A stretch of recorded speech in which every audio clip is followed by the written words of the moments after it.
যে আপনারা আজকে এই বাংলাদেশের অত্যন্ত ক্রান্তিকালে একটা অত্যন্ত গুরুত্বপূর্ণ সিদ্ধান্ত নিয়ে আজকে কেন উপস্থিত হয়েছেন।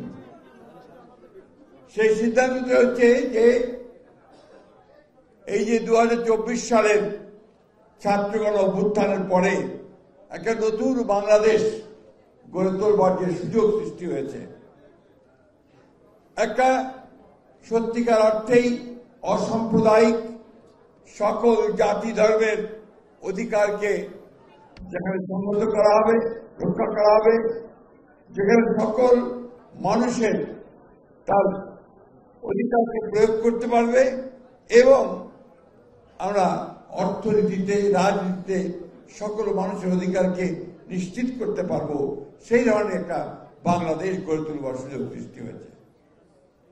প্রিয় মা বোনেরা এবং ভাইয়েরা, সেই বাংলাদেশকে আমরা গড়ে তুলতে চাই।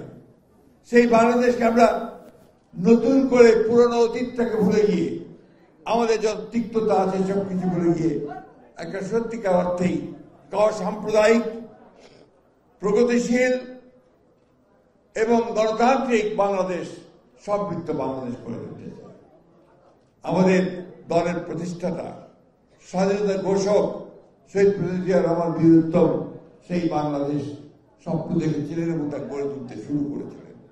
আজকে এখানে আমাদের রানী মাতা তিতার বক্তব্যে বলেছেন যে 92 সালে তারা, সম্ভবত 92 সালে তারা আমাদের গণতন্ত্রের মাতা দেশনেত্রী বেগম খালেদা জিয়ার সঙ্গে তারা বসেছিলেন, কথা বলেছিলেন। পরবর্তীকালে আমাদের এখনকার যিনি তরুণ নেতা, যার উপরে গোটা দেশ তাকিয়ে আছে গণতন্ত্রকে প্রতিষ্ঠা করবার একটা স্বপ্ন নিয়ে, সেই তারেক রহমানের সঙ্গেও তারা বসেছিলেন, কথা বলেছিলেন। আজকে সেই সময়টুকু আবার ফিরিয়ে আনা দরকার। আজকে আমাদের মা বোনেরা এখানে এসেছে অনেক দূর দূরান্ত থেকে, আমার ভাইয়েরা এসেছেন সেই দক্ষিণ থেকে, দক্ষিণের জেলাগুলো থেকে। একটা আশা তাদের সামনে আছে। সেই আশাটা হচ্ছে কি, যে আমরা বাংলাদেশে সত্যিকার অর্থে একটা নাগরিকের মর্যাদা নিয়ে বাঁচতে চাই। ঠিক কিনা? ঠিক কিনা বলেন? সেটাই নিশ্চয়তা আজকে আমাদের তারেক রহমান সাহেব দেবেন। আমরা বাংলাদেশকে সেইভাবেই একটা গড়ে তুলতে চাই যেখানে সকল ধর্মের, সকল গোত্রের মানুষের সমান মর্যাদা থাকবে। আমাদের ভিশন 2030 কথা বলেছেন দেশনেত্রী বেগম খালেদা জিয়ার। আমাদের 31 দফা নতুন রাষ্ট্র মেরামতের যে কর্মসূচি কথা বলেছেন যারা তারেক রহমান সাহেব, সেই কথাগুলো আলোচনা হয়েছে। আমি শুধু একটি কথা বলতে চাই, এ দেশটা আপনার, এই মাটি আপনার। 1971 সালে যখন আমরা স্বাধীনতা যুদ্ধ করি, সেই যুদ্ধের সময় কিন্তু আমাদের কোনো পার্থক্য ছিল না। আমরা হিন্দু, মুসলমান, বৌদ্ধ, খ্রিস্টান সবাই একসাথে আমাদের এই দেশের স্বাধীন করবার জন্য লড়াই করেছিলাম। আজকে আবার সেই মন্ত্রে উদ্দীপ্ত হয়ে আসুন আমরা সবাই বাংলাদেশকে সত্যিকার অর্থেই আমাদের এই মানুষগুলো যারা ভূখণ্ডে বাস করি তাদের বাস করবার উপযোগী একটা দেশে রূপান্তরিত করতে চাই। আপনাদের সঙ্গে আলাপ আলোচনা করে আমি, মাফ করবেন আমার কাগজটা ওই ওখানে, আপনাদের সঙ্গে আলোচনা করে আমাদের হিন্দু সম্প্রদায় ভাইদের সঙ্গে আলোচনা করে বেশ কতগুলো সমস্যা এবং দাবি দেওয়ার কথা আপনারা আমাকে বলেছেন। আমি তা আমাদের নেতার কাছে জানাতে চাই।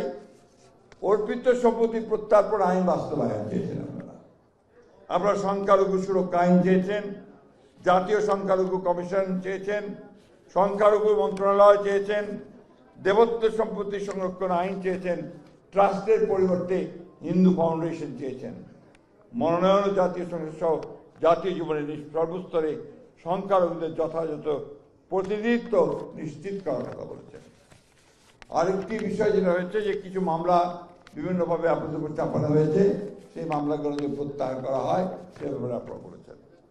আমি আমার নেতাকে আজকে যিনি বাংলাদেশের নেতৃত্ব করবেন তার কাছে আপনাদের এই দাবি দাওয়াগুলো তুলে ধরলাম। কিন্তু এই দাবি দাওয়াগুলো পূরণ করা তখনই সম্ভব হবে যখন আমি আমার নেতাকে রাষ্ট্র পরিচালনার দায়িত্ব দিতে পারব। সেই ব্যাপারে কি আপনারা আজকে কথা দিচ্ছেন? আমি কথাটা শুনতে চাই আপনাদের কাছে। কথা দিচ্ছেন যে আপনারা আমার নেতাকে প্রতিষ্ঠিত করবেন প্রধানমন্ত্রীর পদে? তারা আমার সঙ্গে একটা স্লোগান দিয়ে করবেন, হিন্দু মুসলমান ভাই ভাই, হিন্দু মুসলমান ভাই ভাই, বন্ধুয়া মুসলমান ভাই ভাই। এটা মনে রেখে আসুন আমরা সামনের দিকে আমার নেতা তারেক আমার নেতৃত্বে এগিয়ে যাই। আরেকটি বিষয়, আপনাদের যে মনোনয়নের ব্যাপারে আপনারা আমাকে বলেছেন, আমি আমার নেতার কাছে অনুরোধ রাখবো যে আপনারা এই মধ্যুয়া সম্প্রদায়ের মধ্য থেকে এবং হিন্দু সম্প্রদায়ের মধ্য থেকে আপনি যখন মনোনয়ন দেবেন সেটাকে বিবেচনায় রেখে যথাসম্ভব। ধন্যবাদ সবাইকে। আসসালামু আলাইকুম।